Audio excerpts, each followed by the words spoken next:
হারিয়ে যাচ্ছে জয়পুরহাটে বাঁশ শিল্প, সেই সাথে মানবেতর দিন কাটছে এ শিল্পে জড়িত মাহালি পরিবারের।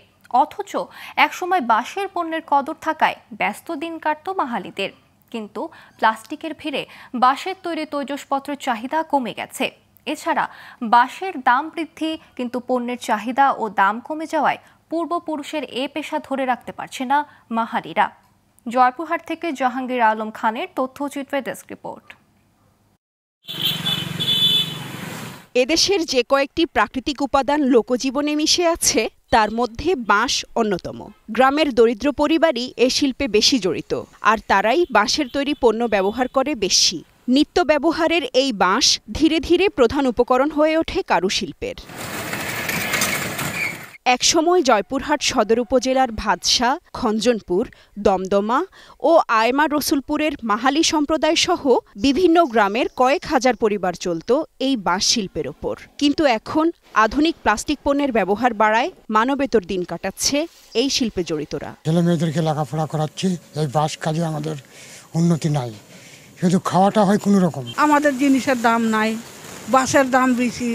কাজ করে মনে করেন আমাদের মজুরি পাই না, আমাদের খরচা পানি উঠতেছে না, সব কিছুর দাম। এখন কি করব? প্লাস্টিক সহ অন্য তৈজসপত্রের চাহিদা বাড়ায় বাঁশের তৈরি পণ্যের ব্যবসায় ধস নেমেছে বলে মনে করছেন বিক্রেতারা। এই ব্যবসাটা আস্তে আস্তে মার খেয়ে গেল। এই প্লাস্টিকের ঝুড়ি মুড়ি চিকেন পলিথিন এগুলা সব এলা আসে, এলা ব্যবসা আস্তে আস্তে নষ্ট হয়ে যাচ্ছে। আগে বেচা কিনা হয়েছে, এখন প্লাস্টিক নামে আর বেচা কিনা হয় না। আর ক্রেতারা বলছেন পরিবেশের জন্য ক্ষতিকর পণ্যে ছেয়ে গেছে চারপাশ, তাই পরিবেশ বান্ধব বাঁশ শিল্প টিকিয়ে রাখার দাবি তাদের।